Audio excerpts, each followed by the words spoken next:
अस्सलामुअलैकुम दोस्तों, इस वीडियो में बात करेंगे कि OC1 का फ़ॉल्ट क्या है और ये क्यों आता है और मेरे साथ ये जब आया तो मैंने इसका क्या हल किया है। आप देख रहे हैं मैं अपनी टरबाइन चला के गया हूँ और तकरीबन आधे घंटे बाद आया हूँ और टरबाइन बंद पड़ी है।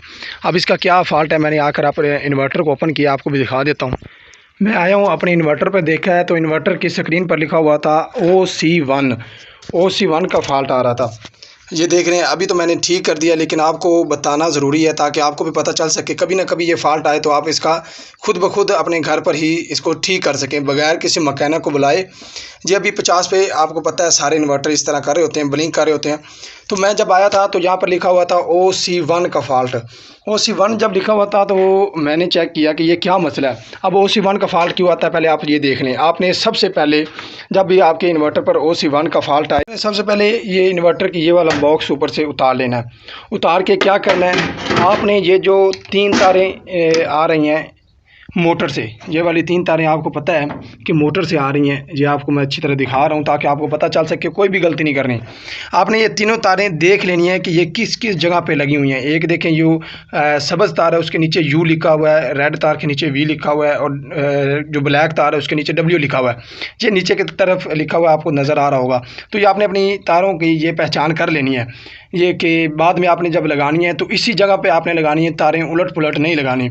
तो आप जब ये तारें उतार देंगे, उतार के आपने फिर रन का बटन दबाना है। अगर रन का बटन आप दबाएं और फ्रीक्वेंसी शुरू हो जाए 1 2 3 4 और बढ़ती जाए 50 तक चली जाए, तो फिर आपने समझ लेना है कि आपके इन्वर्टर में कोई फ़ॉल्ट नहीं है, आपकी मोटर की तार में फ़ॉल्ट है। ठीक है, OC1 का फ़ॉल्ट आता ही तब है जब आपके मोटर की तारें आपस में मिक्स हो गई हों, या फिर इन्वर्टर के अंदर ये तारें आप देख रहे हैं छिली हुई तारें हैं और ये इनकी एक एक तार जो आपस में मिल जाए तब भी ये फ़ॉल्ट आ जाता है OC1 का।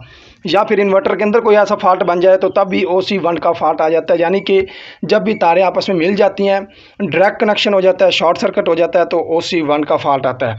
आप जब रन का बटन दबाएंगे, ये तारें उतार कर मोटर की, अगर इन्वर्टर चल गया, फ्रीक्वेंसी 1 2 3 4 करके बढ़ती जा रही है और 50 तक चली गई है, तो फिर आपका इन्वर्टर भी ठीक है। पीछे से जो सोलर पैनल की तारें आ रही हैं वो भी बिल्कुल ठीक है, सिर्फ आपकी मोटर की तार में कोई डिफ़ॉल्ट है। फिर आपने मोटर की तार चेक करनी है कि कहीं से इसका जोड़ जो है आपस में मिक्स तो नहीं हो गया। अब मैं आपको दिखाता हूँ कि मेरा क्या सीन हुआ था। मैंने जब अपनी मोटर की तार चेक की तो एक जगह से इस तरह की तार मुझे जली हुई नज़र आई। ये आपको अच्छी तरीके से स्क्रीन पर नज़र आ रही होगी।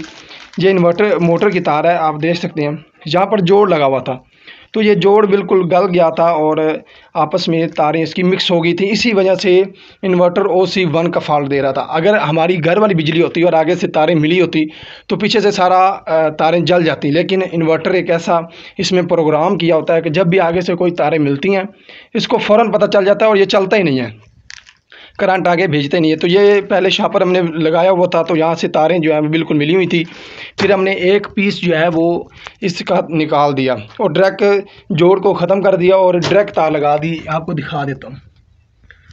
ठीक है, जब मैंने दोबारा इसको लगाया, ये तारें ठीक करके इसको वैसे ही लगाया जैसे कि ये पहले लगी हुई हैं। आपको मैंने दोबारा बता रहा हूँ कि UVW नीचे लिखा हुआ है, आपको नज़र आ रहा होगा। तो उसी जगह पर आपने दोबारा तारें लगानी है। जहाँ पर सब्ज़ लगी हुई है वहीं पर सब्ज़ लगानी है, रेड भी वहीं पर लगानी है जहाँ पर लगी हुई थी, ब्लैक भी वहीं पर लगानी है जहाँ पर लगी हुई थी।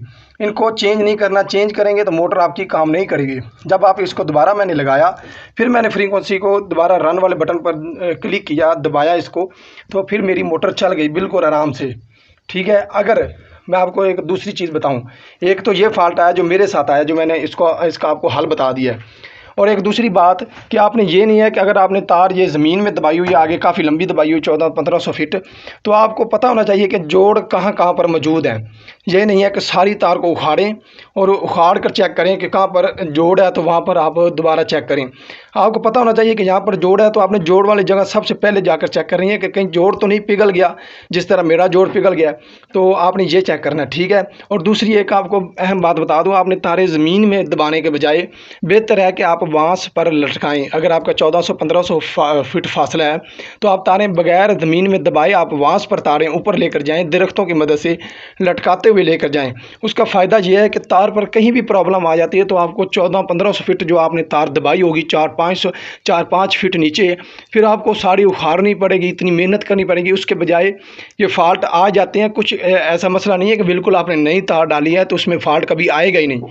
आ जाते हैं, तार कहीं से पिघल जाती है तो अगर आपने ऊपर लटकाई होगी तो आप फ़ौरन पता चल जाएगा कि यहाँ से तार ख़राब है, आप उधर से नया जोड़ लगा सकते हैं।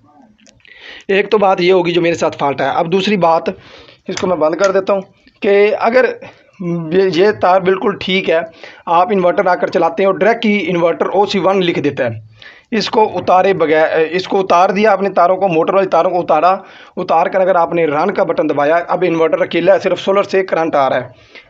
अब इन्वर्टर अकेले को आपने अगर चलाया तो OC1 का फ़ाल्ट आ रहा है। फिर आपने ये करना है कि आपका इन्वर्टर के अंदर कोई मसला है, इन्वर्टर के अंदर मसला है, या फिर ये सोलर की तारें जो आ रही हैं ये आपस में कहीं से मिली हुई हैं। आपने सोलर वाली सारी तारें चेक करनी है। अगर अच्छी तरीके से आपने चेक की हैं और सोलर की तारें कहीं से भी आपस में नहीं मिली हुई हैं, ना ही कोई जोड़ इनका मिला हुआ है, फिर आपने यहाँ से चेक करना है कि इस डब्बी के नीचे जो तारें हैं ये जो एक आधी आपस में मिल जाए तब भी OC1 का फ़ाल्ट आ जाता है। तो सोलर की ये तारें आपस में यहाँ पर भी नहीं मिली होनी चाहिए। ये भी आपने अगर चेक कर लिया है कि यहाँ पर भी नहीं मिली हुई, अलग-अलग तारें हैं, तो आपने इनको खोल कर दोबारा एक बार लगा देना है। ठीक है, आपने इनको सोलर वाली जो सोलर से तारें आ रही हैं इनको खोल के दोबारा एक दफ़ा लगा देना है। अगर लगाने के बाद आपका मसला हल हो जाए तो ठीक है, अगर ना हो तो फिर आपके इन्वर्टर में मसला है। फिर आपने जिस बंदे से इन्वर्टर लिया है उसको बुलाना है या फिर उसको कॉल करके बताना है कि ये फ़ाल्ट आ रहा है, मैंने ये चीज़ें चेक कर ली हैं। अगर वो कहे कि भाई दुकान पे ले आएँ, हम इसको चेक करते हैं, तो आप वहाँ पर लेकर चले जाएँ। अगर वो कंपनी को बैक वापस करता है क्लेम के लिए तो तब भी आप इसका क्लेम करवा के ठीक करवा सकते हैं। तो ये फ़ाल्ट मेरे साथ आया है, मैंने आपको बता दिया है। अगर आपके साथ भी इस तरह का फ़ाल्ट आए तो अपनी तारें चेक करें। बस यही OC1 का फ़ाल्ट इसी वजह से आता है कि तारें आगे से डायरेक्ट हो जाती हैं, इकट्ठी हो जाती हैं, मिक्स हो जाती हैं, तो इसी वजह से OC1 का फ़ाल्ट आ जाता है। ये आपको बताना बहुत ज़रूरी था। काफ़ी लोग जो हैं वो सिर्फ देखते ही हैं और इन्वर्टर उठा कर ले जाते हैं, भाई इन्वर्टर ख़राब हो गया। ये आप जोड़ देख लें, मैंने ये जोड़ निकाल दिया है। तो आपने इस तरह नहीं करना, आपने अच्छी तरीके से पहले चेक करना है अपने घर पर ही। ये कोई इतना बड़ा मसला नहीं है, मैंने खुद ही आपको बता दिया कि ये इस तरह बिल्कुल आसानी के ज़रिए हल हो गया। अगर कोई अनजान सा बंदा होता, वीडियो उसने नहीं देखी होती, चैनल मेरा सब्सक्राइब नहीं किया होता, तो उसको पता ही नहीं चलना था। उसने आना था, इन्वर्टर पर देखना था, इन्वर्टर नहीं चल रहा, उसने बार बार रन का बटन दबाना था, स्टॉप का बटन दबाना था। तो जब इन्वर्टर नहीं काम करना था तो उसने सीधा अपना इन्वर्टर उठाना था और चले जाना था दुकानदार के पास, भी ये मसला आ गया। अब चाहे उसकी मोटर की तार में फ़ाल्ट हो। तो वीडियो देखने का बहुत शुक्रिया। आज के लिए हमें दें इजाज़त। अल्लाह हाफिज़। अगर कोई बंदा सोलर ट्यूबवेल लगवाना चाहता है, सोलर पैनल लेना चाहता है, सोलर इन्वर्टर ख़रीदना चाहता है या फिर सबमर्सिबल पंप ख़रीदना चाहता है, तो स्क्रीन पर दिए गए नंबर पर रब्ता करके आप ये तमाम तर चीज़ें हासिल कर सकते हैं, चाहे आप पाकिस्तान में किसी भी शहर में रहते हों।